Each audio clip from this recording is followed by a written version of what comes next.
بسم اللہ الرحمن الرحیم۔ السلام علیکم جی ناظرین، آج ہم انسان کی شخصیت کے اہم حصے کو ڈسکس کریں گے جس کو باڈی لینگویج کہا جاتا ہے۔ انسان کا چلنا، اٹھنا، بیٹھنا، کھڑا ہونا، دیکھنا، سننا، انداز گفتگو، اس میں ٹھہراؤ، الفاظوں کا اتار چڑھاؤ، ساؤنڈ، اعتماد، مثبت غرور، یہ سب چیزیں کسی بھی انسان کی شخصیت کی تکمیل میں انتہائی اہمیت کی حامل ہوتی ہیں۔ ناظرین، دنیا میں اس وقت لاتعداد زبانیں بولی جاتی ہیں۔ کچھ ممالک تو ایسے بھی ہیں جہاں بیک وقت ہزاروں کی تعداد میں زبانیں بولی جاتی ہیں۔ دنیا میں سب سے زیادہ بولی جانے والی زبان مینڈرن کہلاتی ہے، جو کہ چائنا، تائیوان اور سنگاپور میں بولی جاتی ہیں۔ اس کے بعد اسپینش اور پھر انگریزی کا نمبر آتا ہے۔ اس کے علاوہ ایک زبان اور بھی ہے جسے پوری دنیا میں سمجھا جاتا ہے، وہ ہے اشاروں کی زبان۔ اس زبان کی خوبی یہ ہے کہ یہ کسی بھی قسم کے لفظوں کی محتاج نہیں ہوتی۔ زبان بنیادی طور پر انسانوں کے باہمی رابطے کا ایک ذریعہ ہوتی ہے، جس کی مدد سے انسان ایک دوسرے تک اپنی بات پہنچاتے ہیں۔ اپنی بات دوسروں تک پہنچانے کے لیے زبان کے علاوہ لہجہ بھی بہت اہمیت رکھتا ہے۔ لہجہ در حقیقت ہمارے لفظوں کی صحیح تشریح اور ترجمانی کرتا ہے۔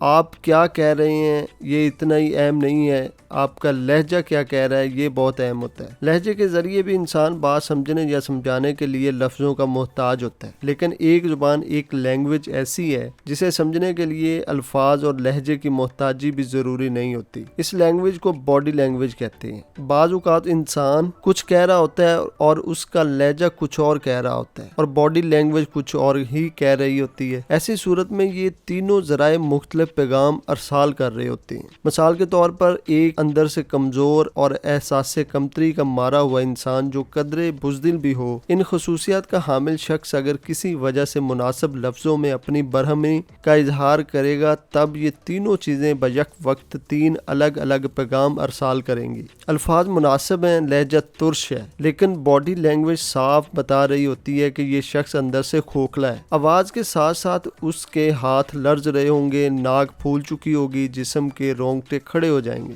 غیر شعوری طور پر ہاتھوں کی انگلیاں چٹکانا شروع کر دے گا، کھڑا ہوا تو بیٹھ جائے گا، بیٹھا ہوا تو کھڑا ہو جائے گا۔ ایسی کیفیت میں چلتے وقت اس کے قدموں سے زیادہ تیز اس کے ہاتھ چلنے لگیں گے۔ دیکھنے والے کو گمان گزرے گا قدموں سے نہیں ہاتھوں سے چل رہا ہے۔ اس کیفیت کے دوران اگر آپ ایسے شخص سے سوئی میں دھاگا پرونا تو دور کی بات، ٹیبل پر رکھے ہوئے جگ سے گلاس میں پانی ڈالنے کے لیے بھی کہیں گے تو وہ ٹیبل پر پانی گرائے بغیر گلاس نہیں بھر پائے گا۔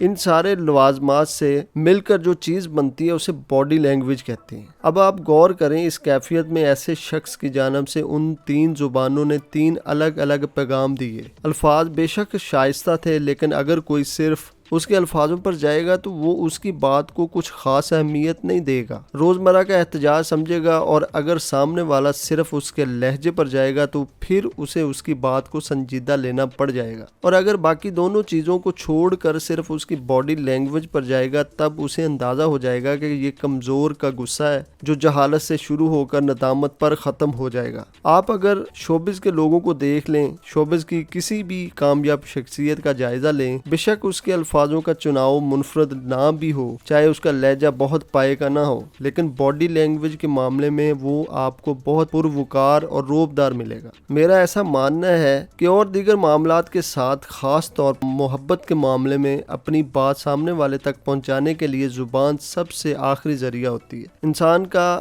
انگ انگ چیخ چیخ کر بتا رہا ہوتا ہے کہ وہ کیا کہنا چاہ رہا ہے یا اس وقت اس کے دل میں کیا ہے۔ متعلقہ شخص کی موجودگی میں آپ کی باڈی لینگویج ہی الگ ہو جاتی ہے۔ در حقیقت سر سے پاؤں تک آپ کا پورا جسم زبان بن کر آپ کے جذبات کی عکاسی کر رہا ہوتا ہے۔ آپ خاموش ہیں لیکن آپ کی باڈی لینگویج آپ کے جذبات کی ترجمان بنی ہوئی ہوتی ہے۔ اب یہ سامنے والے کے شعور پر ڈیپینڈ کرتا ہے کہ اس کا شعور اس پائے کا ہے، آپ کی باڈی لینگویج سے آپ کی ان کہی سمجھ پاتا ہے یا نہیں۔ جو لوگ ان سب چیزوں کا خیال رکھتے ہیں، آپ ان کی شخصیت کو دیکھ لیں، اور جو ان چیزوں کو اگنور کرتے ہیں ان کی شخصیت کو دیکھ لیں، واضح طور پر آپ کو فرق نظر آ جائے گا۔ تو ناظرین، میرے چینل کو سبسکرائب کریں اور بیل آئیکن کا بٹن دبائیں تاکہ آنے والی ویڈیو سے آپ مستفید ہو سکیں۔ بہت شکریہ، اللہ حافظ۔